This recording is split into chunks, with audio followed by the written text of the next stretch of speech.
आता आदर्शाची पूजा संपन्न झालेली आहे. यानंतर आदरणीय म्हणते श्रद्धारक्षी त्यांना मी विशाल पंचशील देण्याची विनंती करते. याचना करण्यासाठी या ठिकाणी आमंत्रित करते राजकन्याताई गोंडाने, प्राध्यापक मंगलाताई सिने, अनिताताई म्हस्के, रमाताई जाधव, निशाभराताई मेघना या सर्वांना या ठिकाणी याचना करण्यासाठी मी आमंत्रित करते. आदरणीय म्हणते त्यांना विनंती की त्यांनी विशाल पंचशील द्यावी.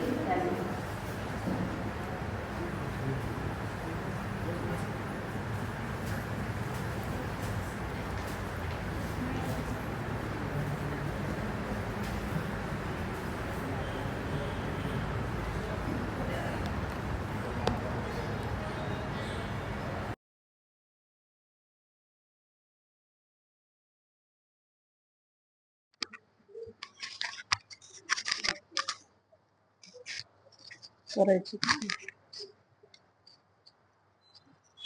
अरहं सम्मा संबुद्धो भगवा बुद्धं भगवन्तं अभिवादि साक्षातो भगवता धम्मो धम्मं नमस्सामि सुपटिपन्नो भगवतो सावक संगो संघं नमामि.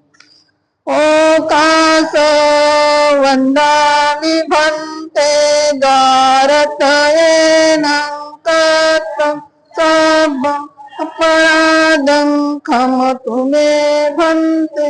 द्वितीयं ओकास वन्दामि भन्ते द्वारतयेन कर्तं सर्वम् अपराधं क्षमतु मे भन्ते.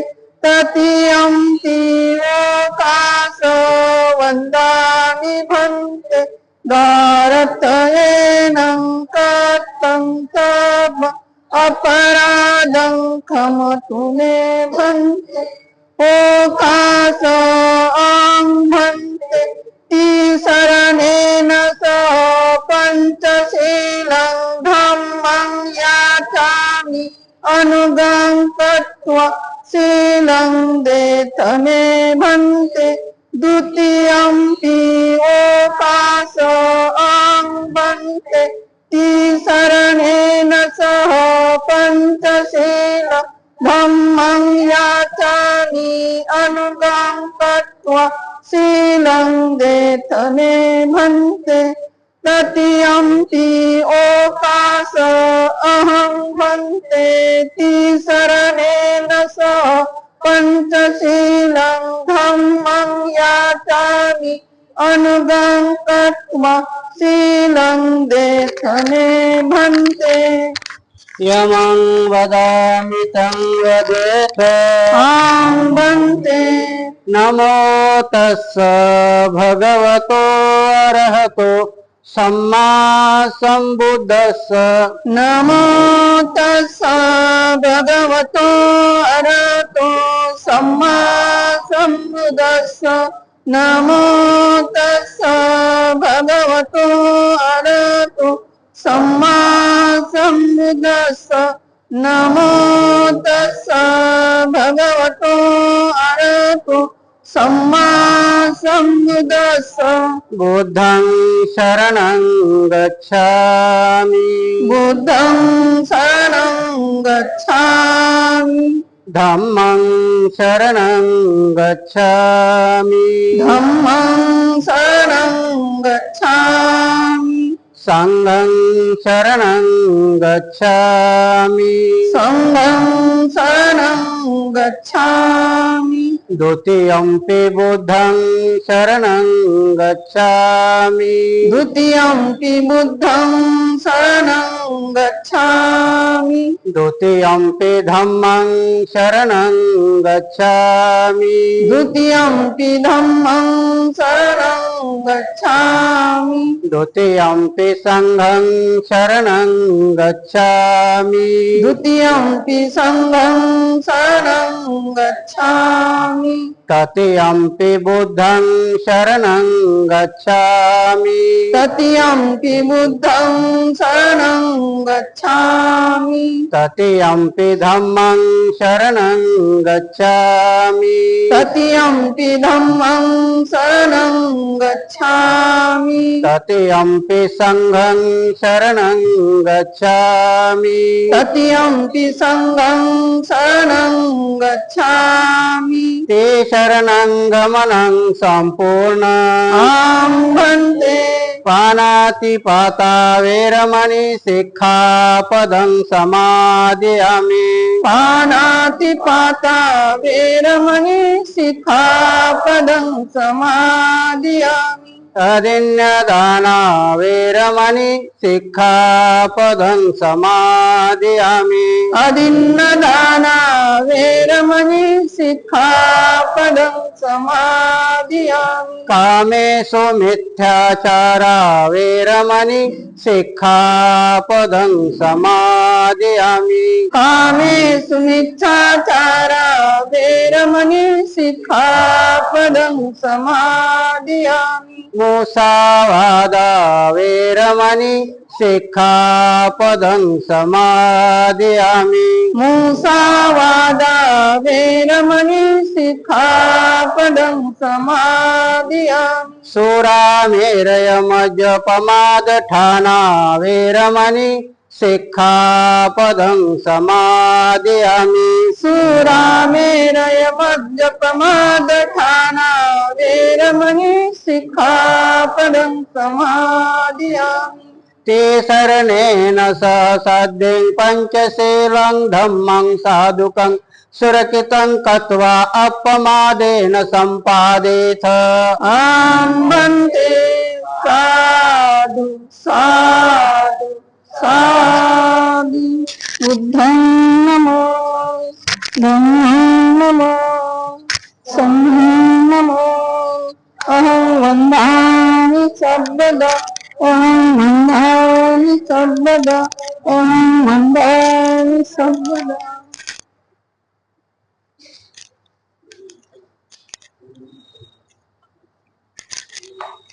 यानंतर कार्यक्रमाचे प्रास्ताविक करण्यासाठी या ठिकाणी आमंत्रित असलेले आदरणीय प्राध्यापक सुरेश आचार्य यांना.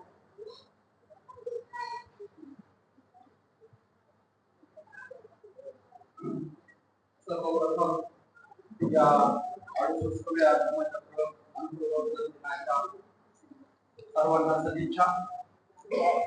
साकेत बुद्धविहार म्हटलं तर औरंगाबादमध्ये वेगळं असं आदर्श आयडेंटिटी निर्माण केलेलं ते विहार आहे जे आपल्याला ज्ञात आहे.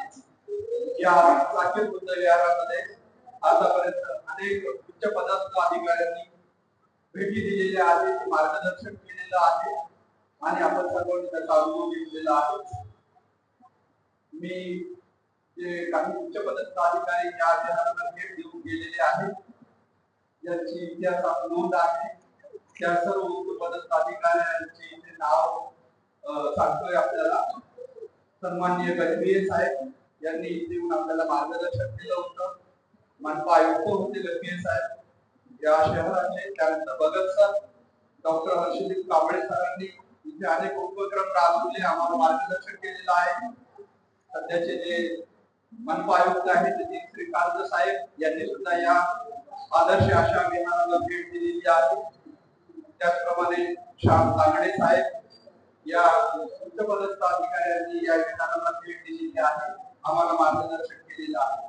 त्याचप्रमाणे अनेक साहित्यिक विचारवंत या बुद्ध विहारामध्ये येऊन आम्हाला मार्गदर्शन करून गेलेले आहेत. त्यामध्ये S.R. बाळी साहेब, गंगाधर पानतावरे सर, रावसाहेब कसबे साहेब या साहित्यिकांनी या साकेत बुद्ध विहारामध्ये मार्गदर्शन केलेले आहे.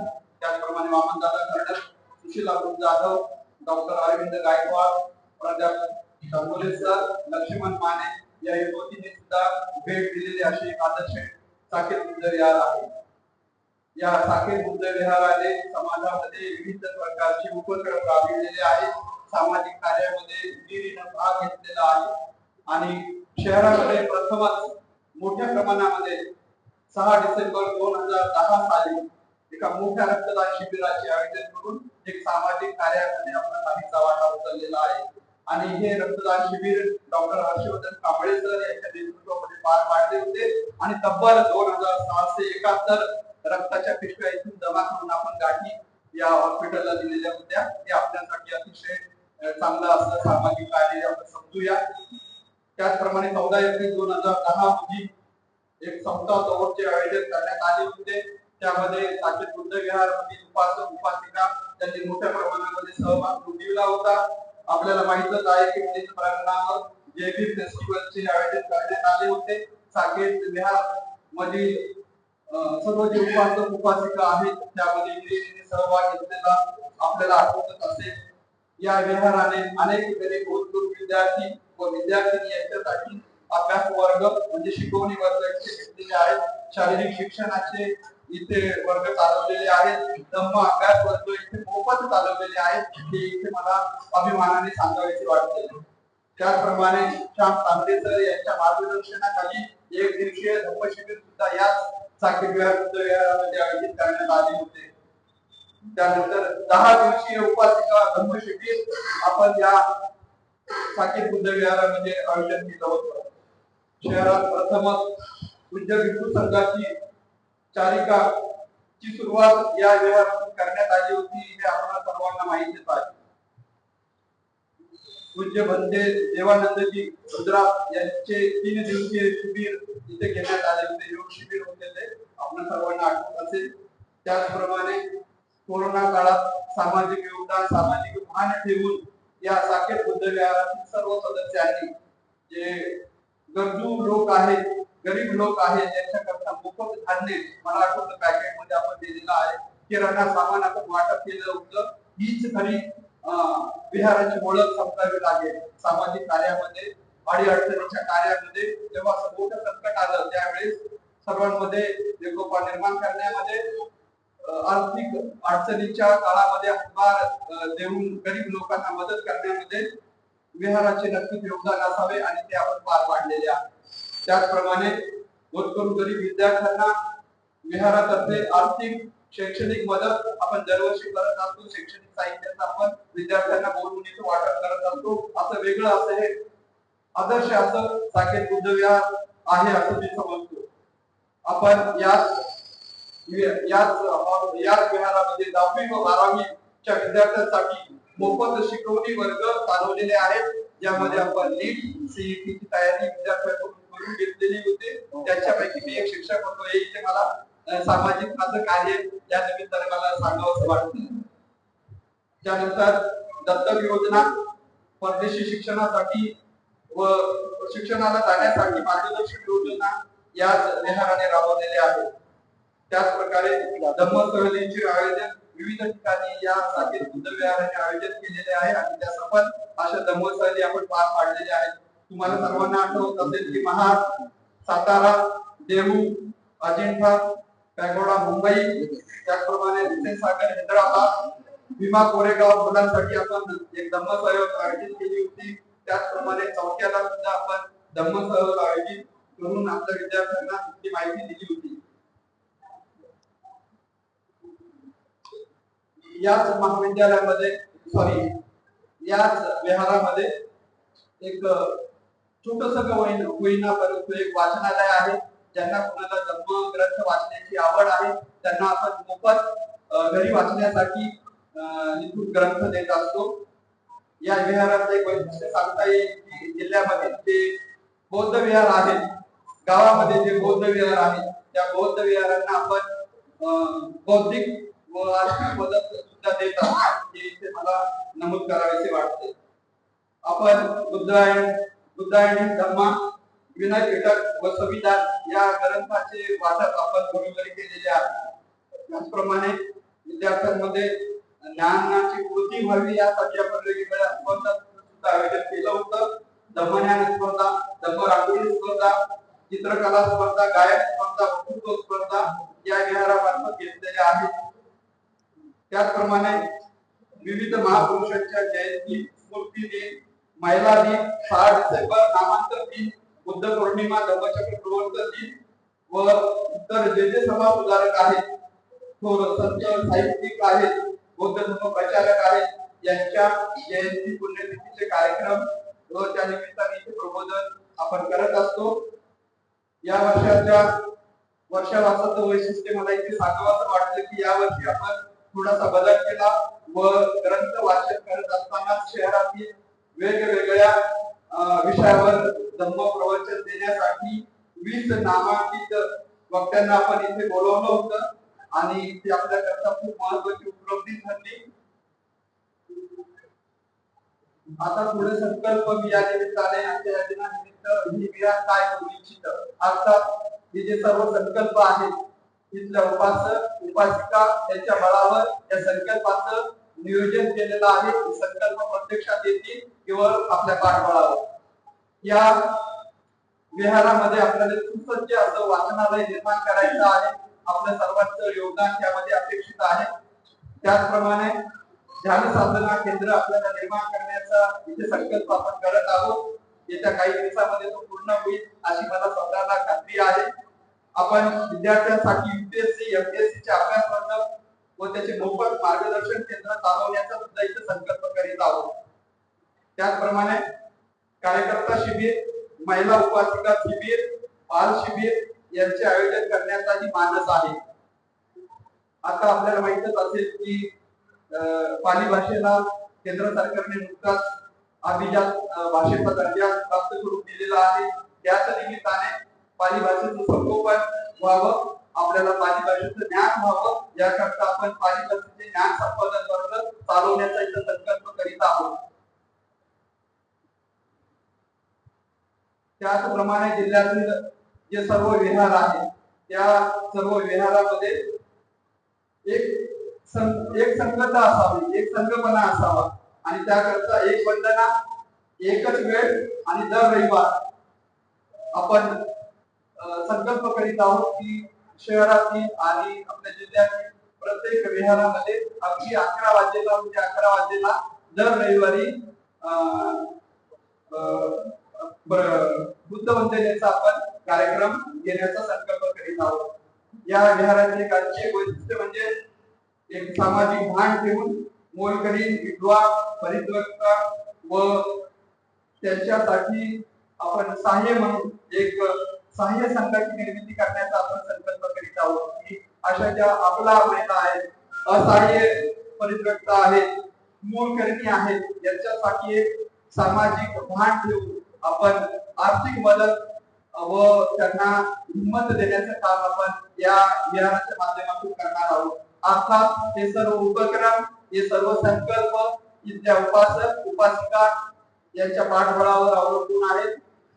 आपण सर्वजण नक्कीच या संकल्प पूर्ण करण्यामध्ये फारीचा वाटा उचलूया. मी या अपेक्षेसहित इथे थांबतो. धन्यवाद.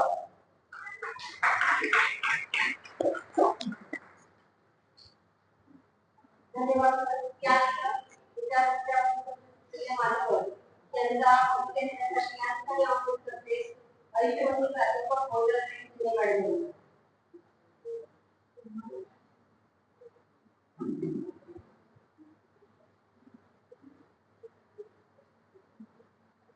महाकारुणिक तथागत भगवान मोदी सरकार डॉक्टर बाबासाहेब आंबेडकर यांच्या विरुद्ध अभिवादन करते. माझ्या कार्यक्रमासाठी उपस्थित असलेले यांना एक विमान अभिवादन करते.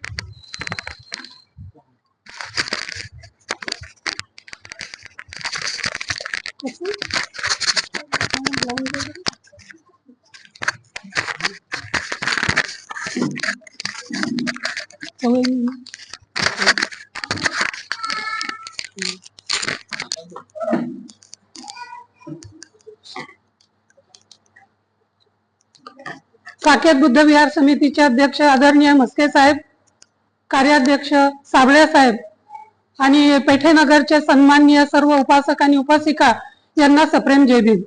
आज 68वा धम्मचक्र प्रवर्तन दिन. या धम्मचक्र प्रवर्तन दिनासाठी आपल्या विहारामध्ये आवर्जून कार्यक्रमाला उपस्थित असलेले आजच्या कार्यक्रमाचे प्रमुख पाहुणे रवींद्र बाबूराव जोगदंड साहेब यांचा परिचय देण्यासाठी मी आपणासमोर उभी आहे. त्यांचं संपूर्ण नाव रवींद्र बाबूराव जोगदंड, उपमुख्य कार्यकारी अधिकारी, स्मार्ट सिटी प्रकल्प, औरंगाबाद, तथा उपयुक्त घन कचरा व्यवस्थापन प्रमुख, छत्रपती संभाजीनगर महानगरपालिका. आपल्याकडे दररोज सकाळी जी कचरा उचलण्यासाठी गाडी येते, तर तो जो काही घन कचरा असतो तर त्याचे व्यवस्थापनाचे प्रमुख जोगदंड साहेब आहेत. त्यांची निवड महाराष्ट्र लोकसेवा आयोग 2019 सहाय्यक राज्यकर आयुक्त गट आणि 2010 मुख्याधिकारी महानगरपालिका गट. सरांचं काम इतकं चांगलं आहे की नांदेड येथे जेव्हा ते सेवा देत होते तेव्हा त्यांना अनेक प्रकारचे पुरस्कार मिळालेले आहेत. त्यापैकी 2016 नांदेड विभागातील सर्वोत्तम सहाय्यक राज्यकर आयुक्त म्हणून तत्कालीन मुख्यमंत्री, जे अगोदर काँग्रेस पक्षामध्ये होते, तर ते अशोक चव्हाण जे मुख्यमंत्री होते त्यांच्या कार्यकालामध्ये 2016 त्यांना पुरस्कार मिळालेला आहे. त्याचप्रमाणे 2020 सर्वोत्तम राज्यकर उपायुक्त म्हणून औरंगाबाद विभागातर्फे देखील त्यांना पुरस्कार मिळालेला आहे. त्यांची संघटनात्मक कार्य प्रणाली खालीलप्रमाणे: महाराष्ट्र वस्तू व सेवा कर राजपत्रित अधिकारी संघटनेच्या राज्य कार्यकारिणीवर नांदेड विभागाचे सहचिटणीस म्हणून सरांनी 2014 ते 17 दरम्यान 3 वर्ष काम पाहिले. त्यानंतर 2020 ते 23 दरम्यान औरंगाबाद विभागाचे सहचिटणीस म्हणून काम पाहिले. त्यानंतर 2023 मध्ये नाशिक क्षेत्राचे उपाध्यक्ष म्हणून महाराष्ट्र राज्यपत्रित अधिकारी संघटनेच्या राज्य कार्यकारिणीवर त्यांची निवड झाली. महाराष्ट्र राज्यपत्रित अधिकारी संघटनेच्या जिल्हा कार्यकारिणीवर औरंगाबाद जिल्ह्याचे कार्यकारी अध्यक्ष म्हणून, तसेच संपूर्ण महाराष्ट्रभर स्पर्धा परीक्षा व प्रेरणादायी व्याख्याने आतापर्यंत दिलेली आहेत. MPSCच्या ज्या काही परीक्षा होतात तर त्या परीक्षेमध्ये तयारी करणारे जे विद्यार्थी असतात त्यांना त्या परीक्षेमध्ये अनेक प्रकारच्या अडचणी येतात. त्यांनी अभ्यास कशा प्रकारे करावा, वस्तुनिष्ठ प्रश्न कशा प्रकारचे असतात, मेन परीक्षा कशी असते, तर या संदर्भाचे मार्गदर्शन करण्याचं कार्य सरांनी आतापर्यंत केलेलं आहे. निश्चितच सरांचा परिचय वाचत असताना जवळपास नांदेड, नाशिक, औरंगाबाद अशा ठिकाणी त्यांनी उच्च पदावर कार्य केलेलं आहे. अशा प्रकारचे सर आज आपल्या साकेत बुद्ध विहारामध्ये आपल्याला मार्गदर्शन करण्यासाठी उपलब्ध झालेत. याबद्दल साकेत बुद्ध विहार समितीच्या वतीने मी त्यांचे हार्दिक स्वागत करते. एवढं बोलून मी माझा परिचय थांबवते. जय भीम, नमो बुद्ध.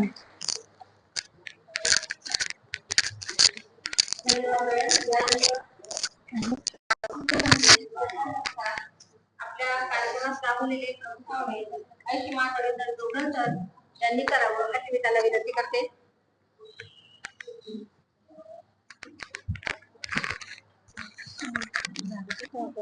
आवाज येतो का?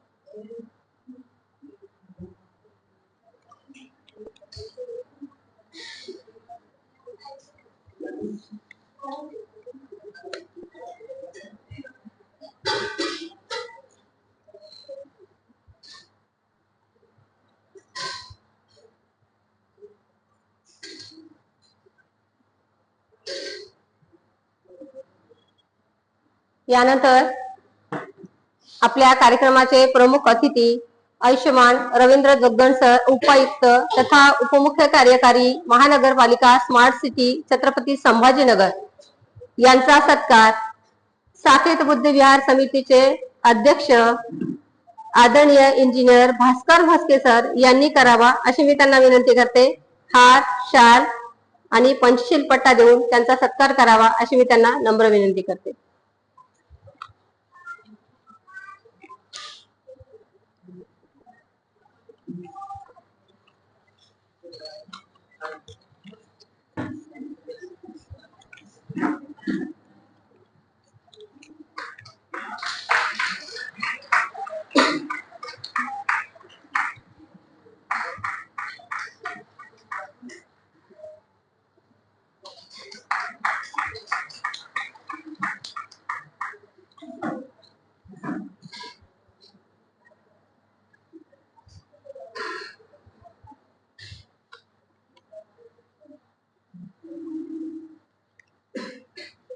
यानंतर साकेत बुद्धविहार समितीचे अध्यक्ष आदरणीय म्हस्के सर यांचं स्वागत मधुकर साळवे सर करतील अशी मी त्यांना विनंती करते.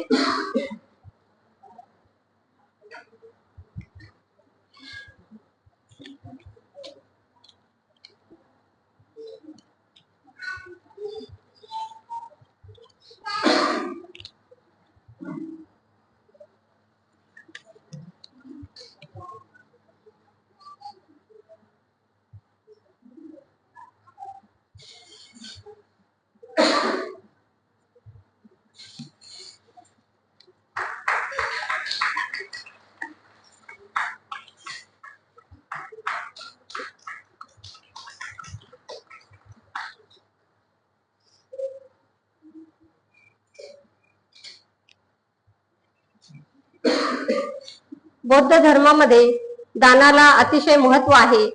त्यानुसार या ठिकाणी धम्मदान उपासिका सत्कार आपण करणार आहोत.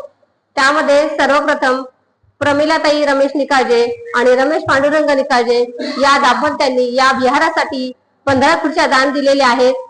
त्यानिमित्त त्यांचा या ठिकाणी सत्कार आपण करणार आहोत. प्रमिलाताई यांचा सत्कार रमा जाधवताई करतील अशी मी त्यांना विनंती करते.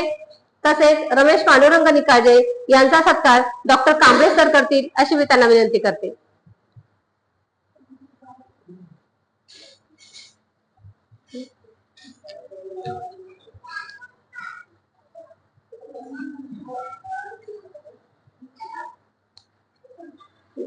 दुसरे धम्मदान देणाऱ्या ताई आहेत विनयशिलाताई पंडित त्रिभुवन यांनी विहारासाठी 5,000 रुपये धम्मदान दिलेलं आहे. त्यांचा सत्कार या ठिकाणी वाघमारे मॅडम करतील अशी मी त्यांना विनंती करते.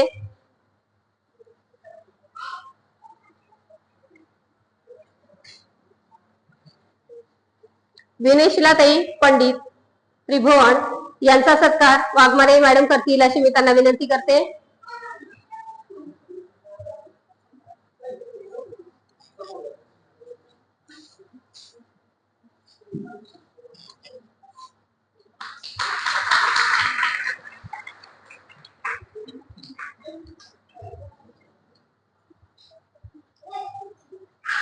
यानंतर अनिताताई म्हस्के यांनी या विहारासाठी धम्मदान म्हणून 10 खुर्च्या दिलेल्या आहेत. त्यांचं स्वागत सत्कार भोसलेताई करतील अशी मी त्यांना विनंती करते.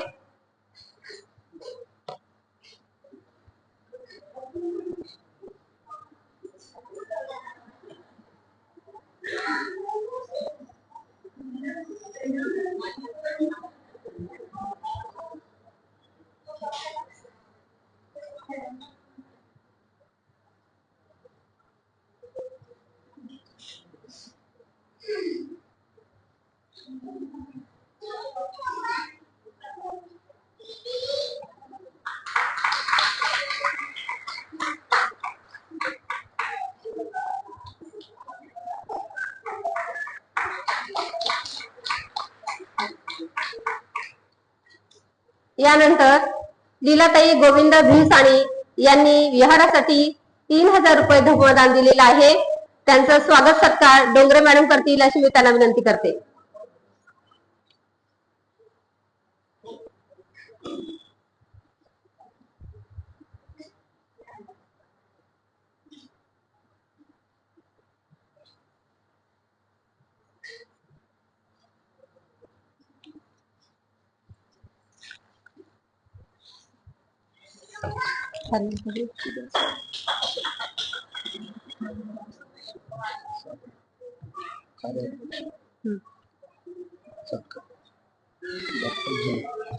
डॉक्टर जी ने का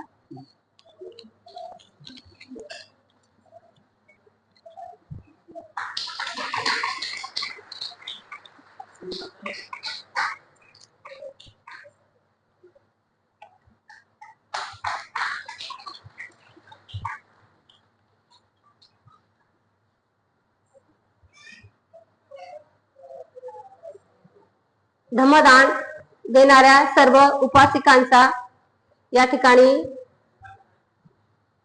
सत्कार झालेला आहे. त्यानंतर आपल्या समितीचे कार्याध्यक्ष आयुष्यमान सुभाष साबळे सर यांचं स्वागत डॉक्टर दिने सर करतील अशी मी त्यांना विनंती करते.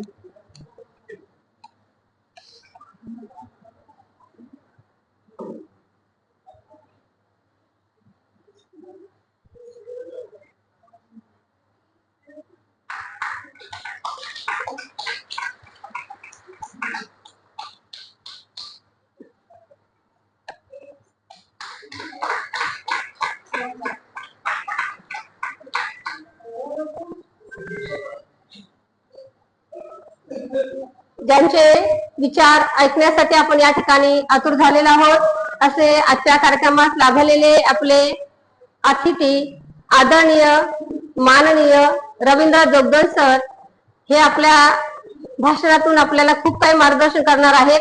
त्यांचा विषय आहे डॉक्टर बाबासाहेबांची क्रांती गतिमान कशी करावी याविषयी ते आपल्याला सखोल मार्गदर्शन करणार आहे। आदरणीय रवींद्र जोगदंड सर।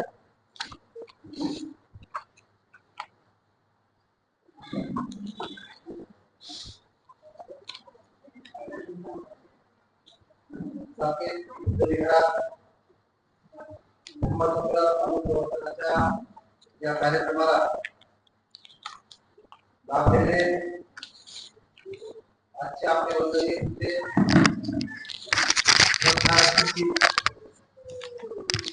या साकेत बुद्ध विहार समितीचे अध्यक्ष माननीय मस्के साहेब, माननीय साबळे साहेब, माननीय झिने साहेब, आमचे मित्र, सर्व बंधू भगिनी,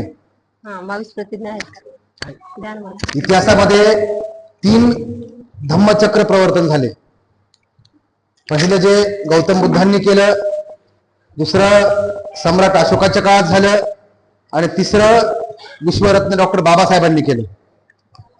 हे तिन्ही टप्पे या बौद्ध धम्माच्या दृष्टीनं अत्यंत महत्वाचे आहेत आणि अत्यंत मूलगामी आहेत। आपल्याला माहित आहे की बौद्ध धम्माचा उदय ज्या पार्श्वभूमीवर झाला होता, खरं म्हणजे धर्मामध्ये कर्मकांड माजलं होतं। गौतम बुद्धांनीही इथल्या प्रस्थापित धर्माचा त्याग करून वेगळा धर्म का स्थापन केला, हाच प्रश्न अशोकाचा होता आणि आधुनिक काळात हाच प्रश्न डॉक्टर बाबासाहेबांचा होता। तर ज्यावेळी बौद्ध धर्माची स्थापना झाली तत्पूर्वीची परिस्थिती कशी होती, सामाजिक परिस्थिती, धार्मिक परिस्थिती ही मन विषण्ण करणारी होती। कधी एकेकाळी भारतामध्ये हिंदू धर्म प्युअर होता असंही म्हणतात, मात्र नंतर त्या धर्माला ग्लानी आली आणि केवळ भारतातच नाही तर जगाचा संपूर्ण धार्मिक इतिहास हा याच पद्धतीचा आहे।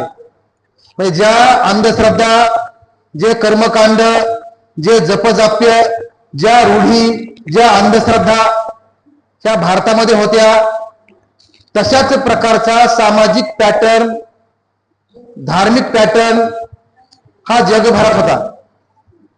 आपल्याला माहित आहे की ख्रिश्चन धर्मामध्ये देखील अंधश्रद्धा होत्या। एकेकाळ तिथं पोपशाही माजली होती।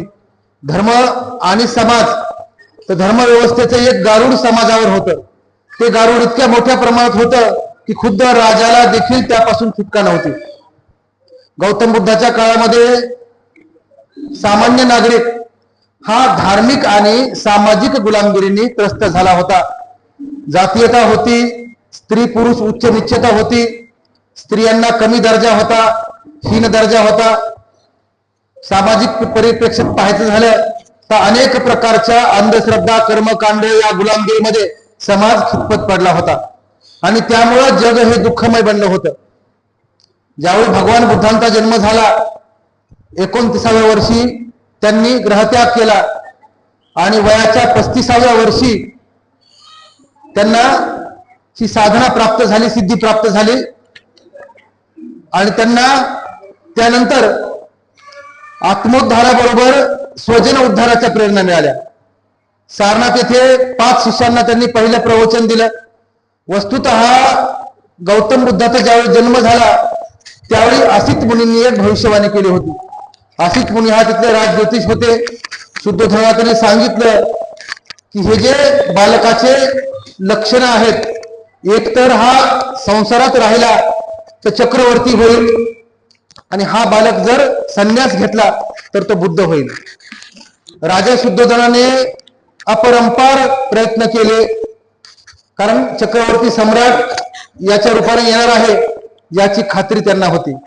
मात्र एक टप्पा आयुष्यात असा आला की जीवनातले सगळे सत्य सिद्धार्थाला कळाले आणि हे सत्य कळल्यानंतर त्यांचं मन व्यथित झालं आणि आपल्या स्वजनाचा उद्धार कसा करता येईल, या दुःखातून या जगाला बाहेर कसं काढता येईल, त्यासाठी त्यांनी स्वतःचा सर्व संघ परित्याग केला। बंधू भगिनींनो, ज्या गोष्टी प्राप्त करण्यासाठी आपण झगडतो मान सन्मान पैसा घर बंगला ते तर सिद्धार्थाला जन्मापासून लाभलं होतं. लक्षात घ्या, केवळ स्वजन उद्धारासाठी की जग ज्या दुःखात खितपत पडले त्यातून मला यांना बाहेर काढायचे या प्रेरणेने त्यांनी सर्वसंग परित्याग करून ग्रहत्याग केला. 6-7 वर्ष तपश्चर्या केली. शेवटी निरंजना नदीच्या काठी त्यांना संबोधी प्राप्त झाली, बुद्धत्व प्राप्त झालं आणि त्यानंतर जगाच्या उद्धाराचा एक नवा मार्ग जगाला मिळाला. ऑक्सफर्ड विद्यापीठाने एक सर्वे केला होता की मागील 10,000 वर्षामधला जगावर प्रभाव टाकणारा सर्वात प्रभावशाली महापुरुष महामानव कोण आहे. ऑक्सफर्ड विद्यापीठाने, ही घटना आहे 7 ते 8 वर्षापूर्वीची, त्यात गेल्या 10,000 वर्षामध्ये जगात प्रभावित असलेल्या 100 व्यक्तींची यादी तयार केली. त्यामध्ये पहिलं स्थान हे भगवान बुद्धांच्या नावाचं आहे. म्हणजे गौतम बुद्धा एवढं जगावर प्रभाव कोणीही टाकला नाही. दुसरी गोष्ट, एका बाजूला आचार्य ओशो रजनीश म्हणतात की गौतम बुद्धानंतर त्यांच्या जवळपास पोहोचणारा कोणीही महामानव भारताने अगर जगाने निर्माण केला नाही. त्यांच्या जवळपास पोहोचणारा कोणता मानव निर्माण झाला नाही. म्हणजे गौतम बुद्धाचं वैशिष्ट्य काय होतं, त्यांनी असं काय केलं की जगभर हा धर्म अंगीकारला गेला, जगभर या धर्माचा प्रचार प्रसार झाला. एक ग्रामगीता आहे संत तुकडोजी महाराजाची.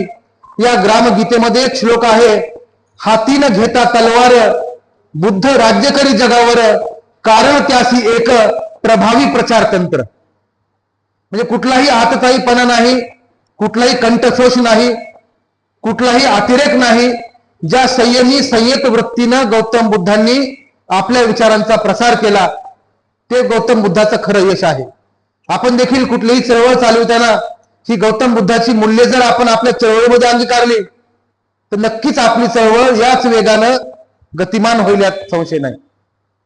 गौतम बुद्धाच्या काळामध्ये जो समाज अज्ञानात होता, अस्पृश्यता होती, जातीयता होती, एक वेगळा वर्ग, एक वेगळं जीवन जगत होता की जो पशु पक्षापेक्षाही वाईट स्थान या वर्गाचं होतं, तो म्हणजे शूद्र वर्ग. स्त्रियांची अवस्था तशीच होती. म्हणजे एक रामचरित मानस मधला एक श्लोक मला माहित आहे की ढोल शूद्र और नारी है ताडन के अधिकारी. तुलसीदासाचं जे रामचरित मानस आहे, म्हणजे ढोल जसा बडविला जातो तसंच शूद्र आणि नारी हे देखील ताडनाचे अधिकारी आहेत. तर या विषमतेविरुद्ध पहिलं बंड सिद्धार्थ गौतम बुद्धांनी केलं होतं, हे लक्षात घ्या. बौद्ध धर्म हा जो आहे तो मत समतामूलक धर्म आहे. या धर्मात कुठलीही अंधश्रद्धा नाही. ज्या पार्श्वभूमीवर हा धर्म स्थापन झाला होता त्यावेळी आपल्याला अनेक कर्मकांड, अनेक पूजा, अनेक जपजाप्य, विविध प्रकारच्या अंधश्रद्धा या पलीकडं आपलं स्थान नव्हतं. म्हणजे संपूर्ण मानव जात ही या अंधश्रद्धेच्या गुलामगिरीमध्ये खितपत पडली होती. जगाचा इतिहास असाच आहे. भारतामध्ये हे फार मोठ्या प्रमाणात चाललं होतं. गौतम बुद्धांनी तत्वज्ञान सांगितलं, एक चांगला मार्ग. त्यांनी सांगितलं की 4 आर्य सत्य, की जग हे दुःखानं भरलंय. पहिलं आर्य सत्य, मोह तृष्णा आसक्ती हेच या दुःखाचं मूळ कारण आहे, हे दुसरं आर्य सत्य. या दुःखाचं परिमार्जन निवारण करता येऊ शकतं, हे तिसरं आर्य सत्य. आणि अष्टांगिक मार्ग जो सांगितलाय, सम्यक मार्ग जो सांगितलाय, हे चौथं आर्य सत्य. म्हणजे याचं प्रथम विवेचन जगाच्या पाठीवर सिद्धार्थ गौतम बुद्धांनी केलं होतं. आणि जगभरात आपण पाहिलं, आईन्स्टाईनचं एक वाक्य मला आठवतं की आईन्स्टाईन म्हणतो की मी कुठलाही धर्म मानत नाही, पण यदा कदाचित भविष्यामध्ये मी जर कुठला धर्म स्वीकारेल तर तो बौद्ध धर्म असेल. आईन्स्टाईन बद्दल असं म्हणतात की जगात सगळ्यात जास्त बुद्ध्यांक त्याचा होता आणि जगात सगळ्यात जास्त रॅशनल विचार आधुनिक काळात हे आईन्स्टाईनचे होते. आईन्स्टाईन सारख्या व्यक्तीने या धर्माचं समर्थन करावं ही फार मोठी गोष्ट आहे. त्यानंतर आपल्याला माहित आहे की ज्यावेळी डॉक्टर बाबासाहेब आंबेडकर, खरं म्हणजे 1956 साली जरी बाबासाहेबांनी बौद्ध धर्माची दीक्षा घेतली असली तरी बाबासाहेबांचा बौद्ध धर्माचा परिचय हा 1907 सालापासूनचा आहे. म्हणजे 1907 साली मॅट्रिक झाल्यानंतर बाबासाहेबांचे गुरु केळुस्कर गुरुजी यांनी त्यांना बुद्ध चरित्र भेट दिलं होतं आणि गौतम बुद्धाच्या विचाराचा प्रथम परिचय हा याच वेळी त्यांना झाला होता आणि बौद्ध धर्माकडे ते आकर्षित झाले होते. यानंतरही मला सांगा, ज्यावेळी बाबासाहेबांनी राजगृह बांधलं त्यावेळी ते बुद्ध नव्हते, त्यावेळी ते हिंदू धर्मातच होते. राजगृहाची बांधणी साधारणतः 1931 ते 33 या काळात झालेली आहे आणि राजगृह म्हणजे हे शुद्धोधनाच्या काळातलं एक मोठं ऐतिहासिक ठिकाण आणि म्हणून बाबासाहेबांनी स्वतःच्या घराला राजगृह नाव दिलं. याशिवाय ज्यावेळी राज्यघटना निर्मितीचं काम चालू होतं, ज्यावेळी आपले राष्ट्रीय प्रतीक ठरणार होते, त्यावेळी खरं तर बाबासाहेबांनी बौद्ध धर्म स्वीकारला नव्हता. पण तरी देखील भारताच्या राष्ट्रध्वजावर अशोक चक्र, बाबासाहेब त्या राष्ट्रध्वज समितीमध्ये होते आणि ध्वजावर अशोक चक्र हे बाबासाहेबांनी आरेखित केलेलं आहे. आपल्याला जे राजमुद्रा आहे 4 सिंहाची, ती सारनाथच्या स्तंभावरून आपण घेतलेली आहे, ते देखील बाबासाहेबांनीच त्यात सांगितलेलं आहे. राष्ट्रपती भवनामध्ये जे अशोका हॉल आहे, राष्ट्रपती भवनामध्ये राष्ट्रपतीच्या आसनाच्या बाजूला बुद्ध मूर्ती असावी ही बाबासाहेबांची सूचना होती. या कुठल्याही वेळी बाबासाहेबांनी या वेळेपर्यंत जाहीरपणे बौद्ध धर्माचा स्वीकार केलेला नव्हता. 1935 साली बाबासाहेबांनी घोषणा केली होती की मी हिंदू म्हणून जन्माला आलो असलो तरी हिंदू म्हणून मरणार नाही. येवले ते घोषणा केली. 21 वर्ष बाबासाहेबांनी जगभरातल्या विविध धर्मग्रंथांचा सखोल अभ्यास केला. त्या प्रत्येक धर्मग्रंथांचं बाबासाहेबांनी पारायण केली, कारण माझ्या समाजाला जो मला धर्म द्यायचा आहे तो योग्य असला पाहिजे. मुळात खरं तर बाबासाहेब बुद्धिप्रामाण्यवादी होते. धर्माची गरज काय होती? बाबासाहेबांनी धर्म दिला नसता तरी चालला असता असा एका बाजूने विचार होतो, पण तसं नाही. धर्म हा नैतिकतेचं पालन, म्हणजे आपल्या समाजाला एक कोड ऑफ कंडक्ट, एक आचारसंहिता द्यायची आहे की कुठल्या विचारानं माझा समाज चालेल. मग हिंदू धर्म त्यागल्यानंतर एक कुठला तरी चांगला धर्म बाबासाहेबांना द्यायचा होता. बाबासाहेबांची तत्व होती की मी जो धर्म समाजाला देईल तो याच मातीतला इंडिजिनस धर्म असेल, की ज्याची याच मातीमध्ये रुजवात झालेली असेल. मी माझ्या समाजाला तो धर्म देईल जो धर्म समतामूलक आहे, समतेचं पालन करेल. माझ्या समाजाला मी तोच धर्म देईल जो धर्म स्त्री पुरुष समानता मानेल. माझ्या समाजाला मी तोच धर्म देईल जो धर्म विज्ञाननिष्ठ आहे.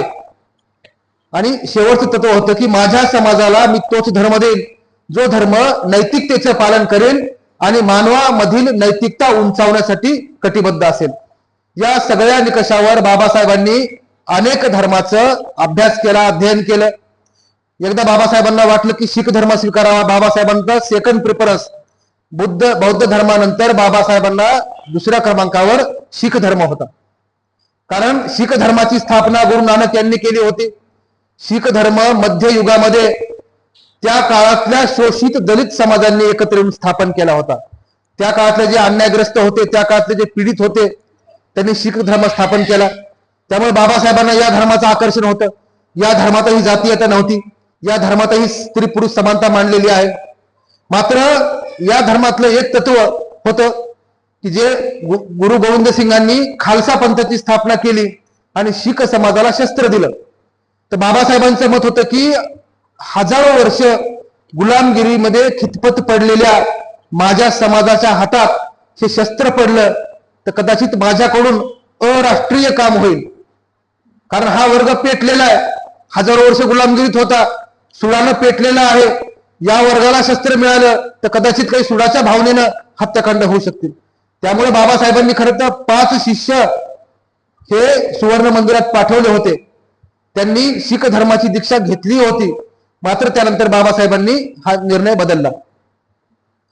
बौद्ध धर्माच्या बाबतीत बाबासाहेबांचा अभ्यास फार दांडगा होता आणि बाबासाहेब विचाराने इतके बुद्धिप्रामाण्यवादी होते, विचाराने इतके परिपक्व होते की बाबासाहेबांचा कुठलाही निर्णय तुम्ही आजही बघा, अनेक निगेटिव्ह अर्थानं बाबासाहेबांच्या साहित्याचं, बाबासाहेबांच्या चरित्राचं अभ्यास झालेला आहे.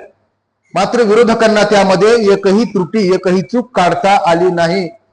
प्रत्येक गोष्ट परफेक्ट आहे.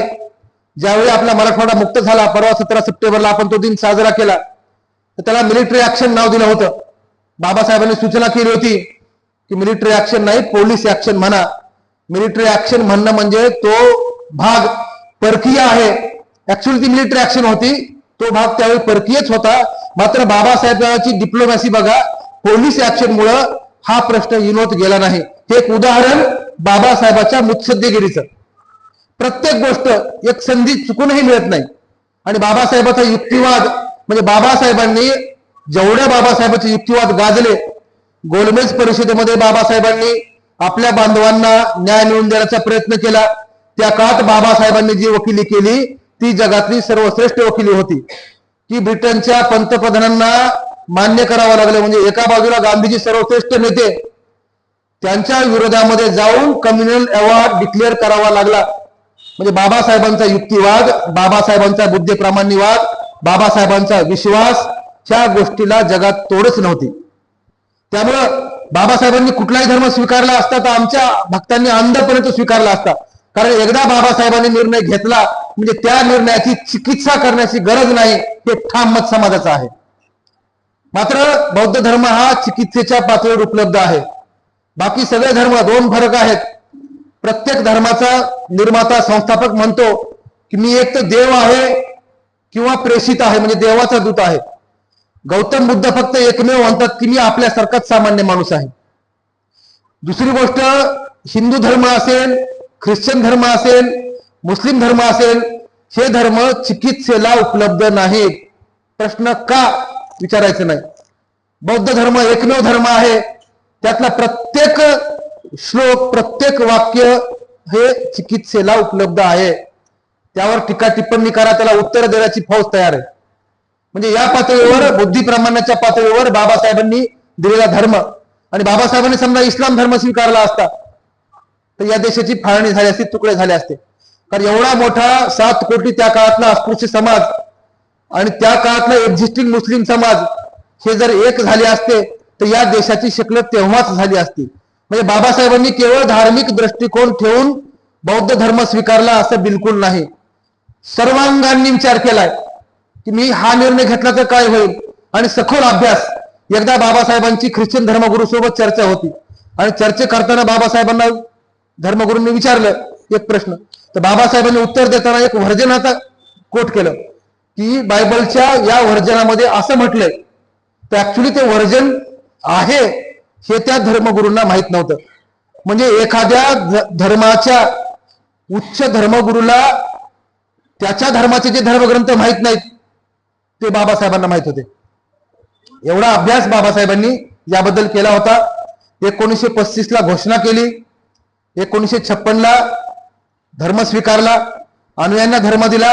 आणि बाबासाहेबांनी जे ठळक महत्वाची कामं आहेत, बाबासाहेबांनी आयुष्यभरात शेकडो मोठी कामं केली. ठळकपणे मला जर विचारलं एक अभ्यासक किंवा विद्यार्थी म्हणून, तर 2 कामाचा उल्लेख मी करेन. पहिलं काम भारताची राज्यघटना लिहिणं आणि दुसरं काम या समाजाला बौद्ध धर्म देणं. ही 2 कामं, बाकीची कामं महत्वाची आहेत, पण ज्यावेळी आपल्याला क्रमच लावायचा असेल, कारण भारताची राज्यघटना, तर एका ठिकाणी बाबासाहेब म्हणतात की राज्यघटनेमध्ये मी जे स्वातंत्र्य, समता, बंधुता ही तत्व देशाला दिली, तर त्या तत्वाचा उगम असं म्हणतात की फ्रेंच राज्यक्रांतीपासून झाला. बाबासाहेबांनी ते अवेरले, नाकारले. बाबासाहेब म्हणले की त्याच्या आधीपासून, म्हणजे गौतम बुद्धाच्या तत्वज्ञानानं जे स्वातंत्र्य, समता, बंधुता ही मूल्य आकाराला आली, त्याचा समावेश मी भारतीय राज्यघटनेत केलाय. भारताच्या राज्यघटनेत देखील या सगळ्या गोष्टीचा, सगळ्या म्हणजे जे जे मानवतेला आवश्यक आहे ते बौद्ध धर्मात आहे. जो धर्म जिथं माणुसकी आहे त्याला पर्याय बौद्ध धर्म आहे, समता आहे त्याला पर्याय बौद्ध धर्म आहे.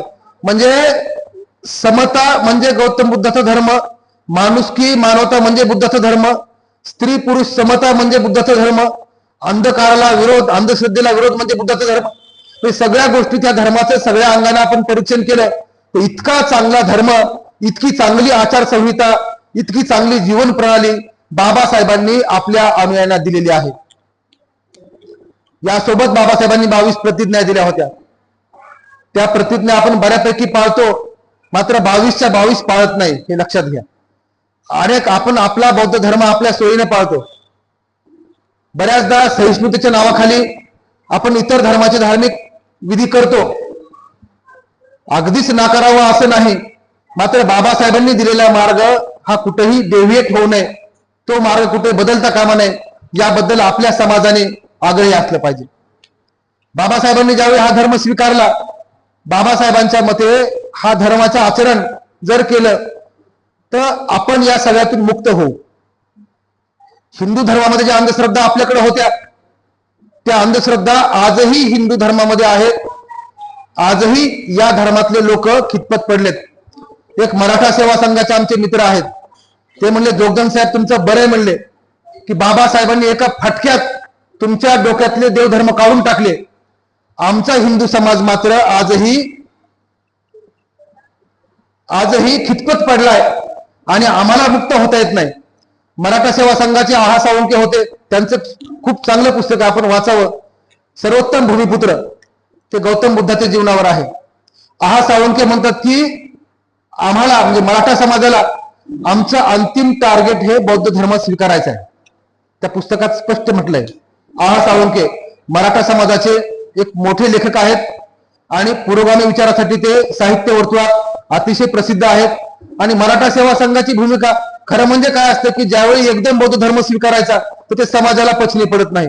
त्यांचं म्हणणं शिवधर्म ही एक स्टेप आहे आणि शिवधर्म हा देखील पुरोगामी आहे. बाबासाहेबांनी आपल्याला बौद्ध धर्म दिलाय, डायरेक्ट मराठा समाजानं बौद्ध धर्म स्वीकारला तर मराठा समाजाच्या पचनी पडत नाही. शिवधर्म हा आमचा टप्पा आहे. बौद्ध धर्माचा स्वीकार हे आमचं अंतिम सत्य असेल किंवा अंतिम साध्य असेल असं त्या ग्रंथात त्यांनी म्हटलंय. म्हणजे भारताला नाही, जगालाच. आज संपूर्ण आशियामध्ये आपण बघा, जपान असेल, कंबोडिया असेल, थायलंड असेल, श्रीलंका, नेपाळ, सगळ्या जगामध्ये म्हणजे आशिया खंडातला हा धर्म म्हणून पुढे आलेला आहे. या धर्माचा प्रसार, धर्माचे विचार वरचेवर आणि जेवढा कालावधी जाईल तेवढा प्रचार प्रसार या धर्माचा होत आहे. पहिल्यांदा गौतम बुद्धांनी ज्यावेळी विचार मांडले, खरं म्हणजे त्यावेळी कुठलंही साहित्य लिखित नव्हतं. गौतम बुद्धाच्या महापरिनिर्वाणानंतर 400 वर्षांनी तो पहिला प्रयत्न झाला, ते म्हणजे त्रिपिटक ग्रंथ. यामध्ये विनय पिटक, सुत्त पिटक आणि अभिधम्म पिटक या 3 ग्रंथाची निर्मिती हे ग्रंथ पाली भाषेतले होते. सम्राट अशोकाच्या काळामध्ये म्हणजे हा 400 वर्षानंतर प्रयत्न झाले. त्यावेळी आपल्याकडं मौर्य, चंद्रगुप्त मौर्याचं राज्य होतं. त्यांच्या काळामध्ये गौतम बुद्धाचं हे जे विचार आहेत ते प्रथम रेखांकित केले, लिपिबद्ध झाले. मग ती ब्राह्मी आणि खरोष्टी लिपी होती. 1867 साली प्रिन्सेप जोन्सने या लिपीचा शोध लावला आणि तिथून पुढे हे साहित्य आपल्याला उपलब्ध झालं.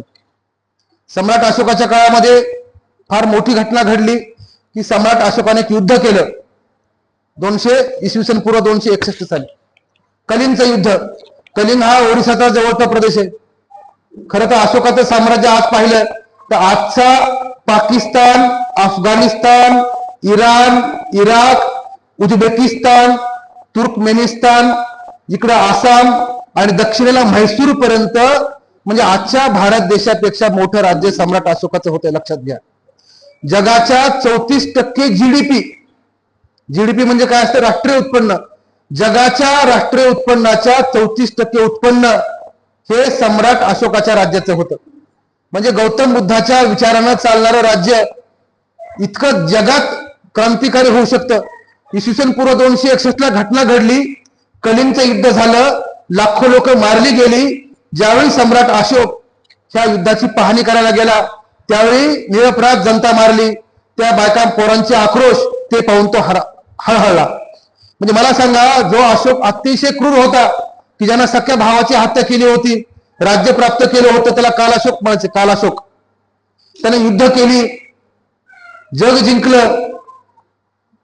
कलिंगच्या युद्धानंतर मात्र त्यानं बौद्ध धर्माचा स्वीकार केला आणि बौद्ध धर्माचा स्वीकार केल्यानंतर काय परिवर्तन होऊ शकतं याचं जगातलं सगळ्यात उत्तम उदाहरण म्हणजे सम्राट अशोक आहे.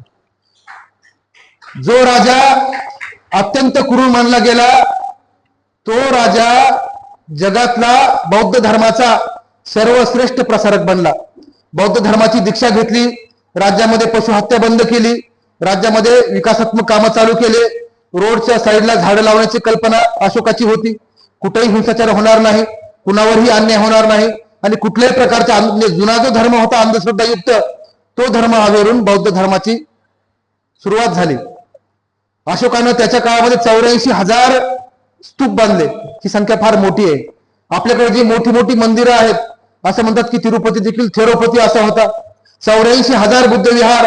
नंतर ज्यावेळी अशोकाचं साम्राज्य पराभूत झालं पुढं बृहदत्ताच्या काळामध्ये पुष्यमित्र शुंगाची सत्ता आली त्या काळामध्ये परत या विहाराचं विद्रुपीकरण केलं आणि त्याचं पुन्हा हिंदू मंदिरामध्ये रूपांतर केलं गेलं. मात्र सम्राट अशोकाचा काळ हा भारताच्या दृष्टीने वैभवशाली कालखंड होता. इतिहासामध्ये एक नोंद अशी आहे की सुवर्णयुग ज्याला म्हणतात ते सम्राट अशोकाच्या काळात होतं की भारत त्यावेळी जगाचं नेतृत्व करत होता. म्हणजे भारताचं साम्राज्य सध्याच्या भारतापेक्षा फार मोठं होतं मगध साम्राज्य आणि जगाच्या 34% अर्थव्यवस्था जगाच्या ही आपल्याशी निगडीत होती आणि फार वैभवशाली शांततापूर्ण राजवट होती. या काळामध्ये जे लिखाण झालं या काळामध्ये धर्मप्रसार झाला हे अशोकांनीच केला. अशोकांनी स्वतःचा मुलगा महेंद्र मुलगी संघमित्रा यांना त्रिपिटक ग्रंथ आणि बोधी वृक्षाची फांदी घेऊन श्रीलंकेला पाठवलं.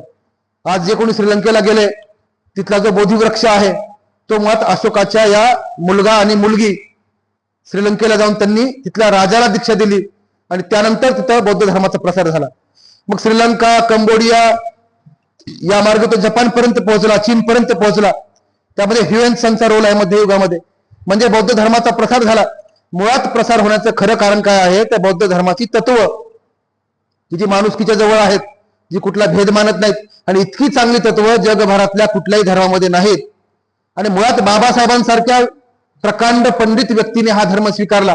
खरं म्हणजे बाबासाहेबांनी स्वीकारला यातच सगळं काही आलं. दुसरी गोष्ट हा धर्म प्रसार झाला. आज आपण ती राज्य किती प्रगतीवर आहेत. थायलंड घ्या, सिंगापूर घ्या, जपान घ्या, चीन घ्या, म्हणजे केवळ बौद्ध विचारावर चालणारी राज्य आहेत. भारतामध्ये मात्र काय झालं, अशोकाच्या काळात धर्म भरभराटला होता. अशोकाचा नातू बृहदत्त हा राजा झाला आणि त्याचा सेनापती पुष्यमित्र शुंग एक सैनिकाची परेड चालू असताना त्याचा खून झाला राजाचा आणि पुष्यमित्र शुंग हा सेनापती राजा झाला.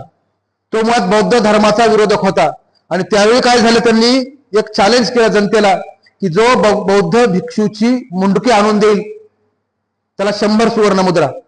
अशा प्रकारे बौद्ध धर्म हा हळूहळू संपुष्टात आला.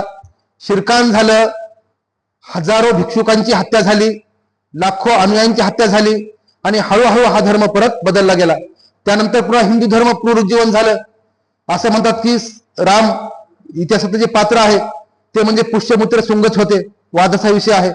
तात्पर्य सांगण्याचं हेच आहे की जो वैभवशाली धर्म की ज्यानं भारताची मान जगामध्ये उंचावली होती तोच वैभवशाली धर्म काही शतकामध्ये अस्तांगत झाला, अस्ताला गेला. नंतर पुन्हा हिंदू धर्म आला, पुन्हा कर्मकांड आले आणि एक वेळ इतकं झालं की आपण खूप वेगवेगळ्या प्रकारचे अन्याय अत्याचार निर्माण झाले. शूद्रांच्या गळ्यामध्ये मडकं आणि कमरेला झाडू आला. स्त्रियांची अवस्था सतीप्रथा चालू झाली. तिला जिवंत जाळलं जायचं. एखाद्याचा पती वारला त्या प्रेताला बांधून जाळलं जायचं. सतीची प्रथा होती. विधवांचे हाल होते. म्हणजे त्यांचे पुनर्विवाहाचा अधिकार नव्हता. पुरुषांना किती म्हणजे पुरुष सत्ताक पद्धती ही त्यानंतर आरूढ झाली. म्हणजे गौतम बुद्धाच्या काळातला जो समताधिष्ठित समाज होता हा लयाला गेला. धर्मग्रंथ रचले गेले. अन्यायकारक धर्मग्रंथ होते. त्यामध्ये शूद्रांना वेगळी वागणूक होती, स्त्रियांना वेगळी वागणूक होती आणि त्यामुळे मग परत एकदा अंधकार युग चालू झालं. हे चालू राहिलं पार ब्रिटिशांच्या आगमनापर्यंत. टोटल समाज हा धर्मव्यवस्थेच्या गुलामगिरीमध्ये खितपत पडला होता. स्वतंत्र प्रज्ञेनं निर्णय घेण्याचं स्वातंत्र्य भंग पावलं. या काळामध्ये भारतामध्ये कुठलंही साहित्य निर्माण झालं नाही. जे काही साहित्य निर्माण झालं ते फक्त संत पंत तंत म्हणजे प्रतिष्ठित अभिजन व्यक्तीचे चरित्र असतील किंवा धार्मिक वाङ्मय असेल आणि ते तिथलं अन्यायकारक होतं. म्हणजे कुठलेही बुद्धी प्रामाण्यवादी म्हणजे जसं साहित्य इंग्लंड अमेरिकेत पाश्चित्य देशामध्ये निर्माण झालं, जसा शोध इन्व्हेन्शन तिथं झाले, भारतामध्ये मुळात शिक्षण नव्हतं. जे शिक्षण होतं ते ठराविक वर्गाच्या हातामध्ये होतं. अभिजन वर्गाच्या हातात सगळी साधनं होती. जो काही दलित वर्ग होता, शोषित वर्ग होता त्याला स्वतंत्र प्रज्ञेने विचार करण्याचा अधिकार नव्हता, त्याला अर्थव्यवस्थेमध्ये, त्याला राज्य व्यवस्थेमध्ये कुठलंही स्थान नव्हतं. भारतामध्ये अनेक शासक आले, मुस्लिम आक्रमण आले, परंतु यांनी इथल्या सोशल स्ट्रक्चरला हात लावला नाही, हे लक्षात घ्या. फक्त ब्रिटिश होते की ज्यांनी ही व्यवस्था बदलण्याचा प्रयत्न केला. मुघल आले, त्यामुळे राजे बदलले तरी जनतेच्या परिस्थितीमध्ये कुठलाच बदल नव्हता. अन्याय ज्या जनतेवर आहे तो अन्याय चालू होता. मग हे बंड खरं ज्यावेळी ब्रिटिश आले, ब्रिटिशांनी पाश्चात्य शिक्षण भारतामध्ये आणलं. खरं म्हणजे ब्रिटिशांनी शिक्षण आणण्याचा हेतू वेगळा होता की त्यांना राज्यकारभार करण्यासाठी काही क्लेरिकल कारकून मंडळी पाहिजे होती.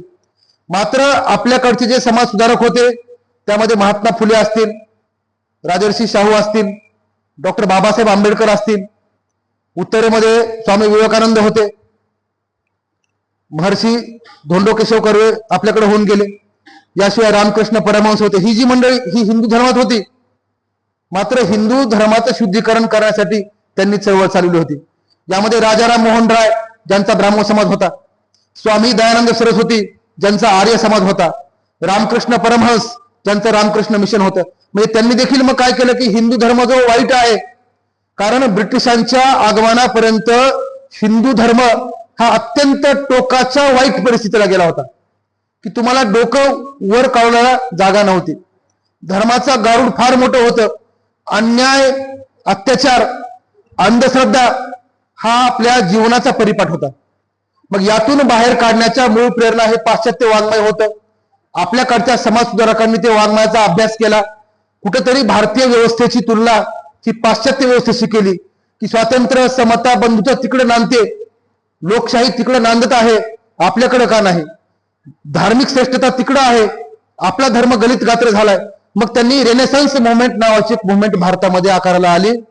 त्यामध्ये मग हिंदू धर्माचं परीक्षण त्यांनी केलं. मग त्यातही जे जे चांगले तत्व आहेत त्याचा अंगीकार त्यांनी केला. हिंदू धर्मातले जे जे वाईट तत्व आहेत त्याचा त्याग त्यांनी केला.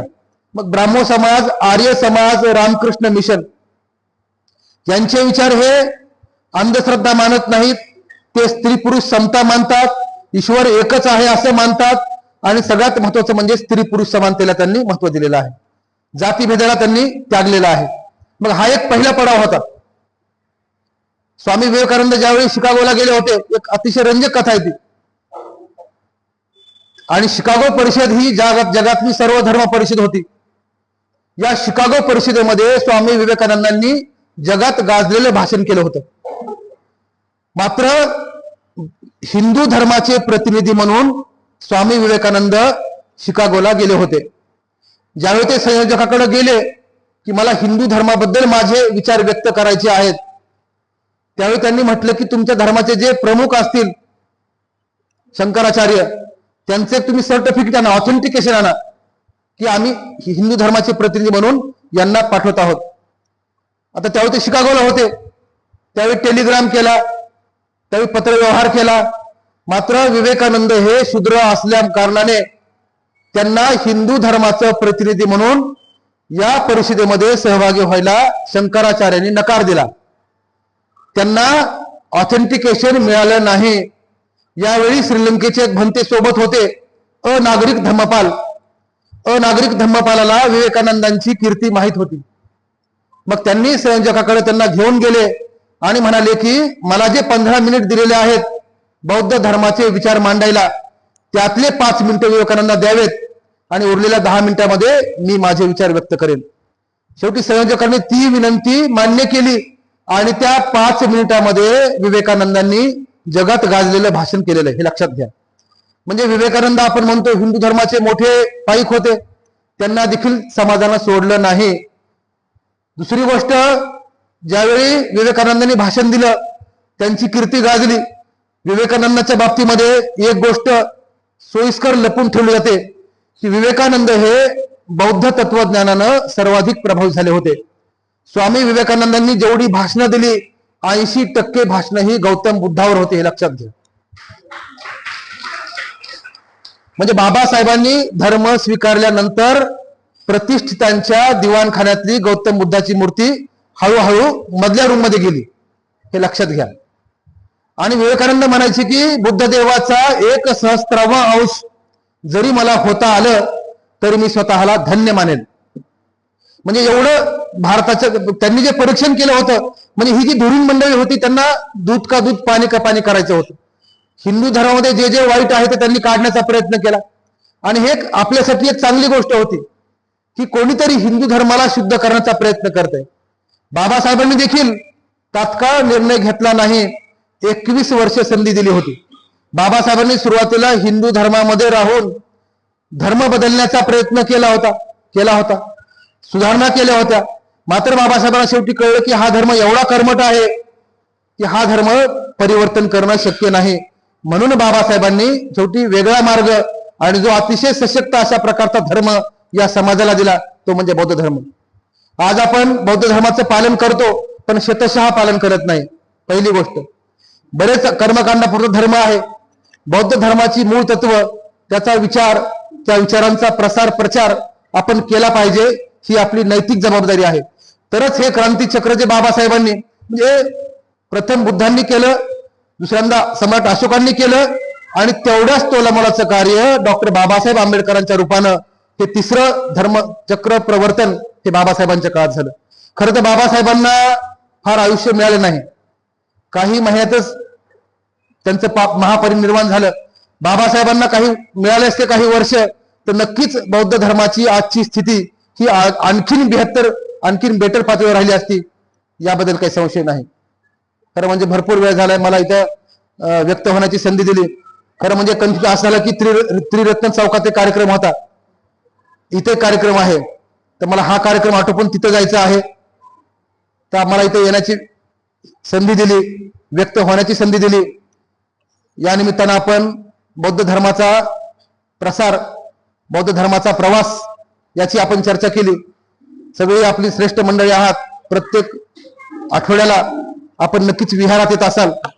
मात्र इथं सगळे ज्येष्ठ मंडळी असते, तरुण मंडळी आलं पाहिजे, बालकांनी आलं पाहिजे, अशी एक आवाहन मी आपल्या सगळ्यांना करतो.